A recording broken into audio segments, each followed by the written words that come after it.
Hi there.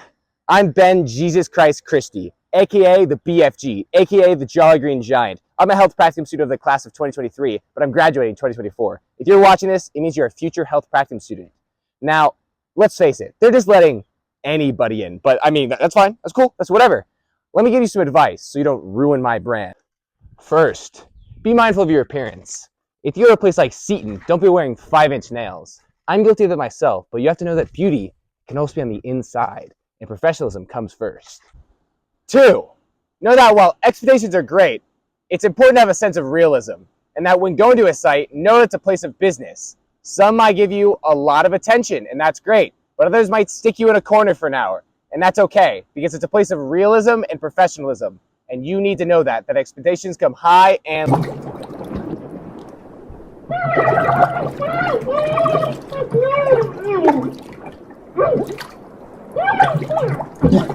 C, not everything always falls into place. Before you can switch sites, you have to find one. I myself find mine over the summer, but here in areas, especially close to our school, are extremely competitive. So be ready. Packets.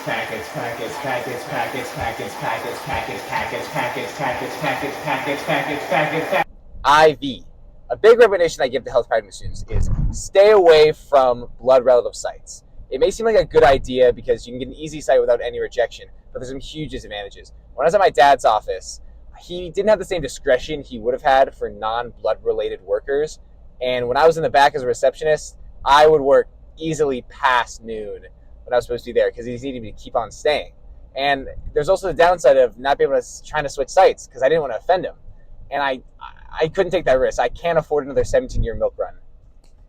All right, guys, now back to another game review. You know, we do it live. Just go. You're being mean to me. Okay, first what you're going to do is drop normal sites and pick up some Seton stocks. Okay, that's very important. Seton are on the rise, and it's going to be very lucrative, once-in-a-lifetime opportunity where normal sites can go anytime. Next, we're going to straight to the top 10 breakdown of the places I've interned at, or at least applied. At number 5, we have Family Foot Care. No surpriser, feet. Enough said. At the 4, we have Orthodontic Arts.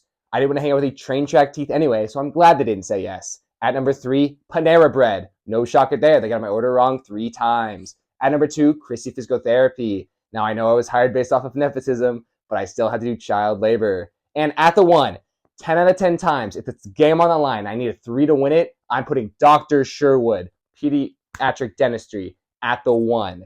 It would have been 9 out of 10 if Panera got my order right, but 10 out of 10. That's like Shakespeare. Oh, hello there. Sorry, I was just cooking. While you're here, I might as well answer some common questions I get since I'm a health practicum student. One of the main things I get is, how do you get brave enough to ask people? Because they sure are scared.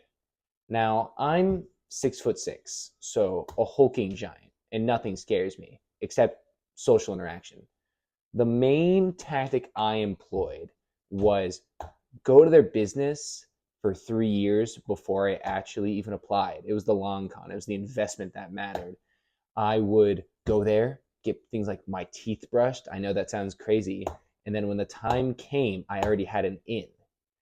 Places you already know the owner can be a great advantage because they feel like have an obligation since they knew me. They got suckered into it. And even if you are scared of them rejecting you, then you go in and it's like all awkward, just remember that they get free labor out of you being there. When I was a receptionist at my dad's office, he put me to work. So I don't think you have to be that scared about it. Just make sure to ask, because you never know until after that. No!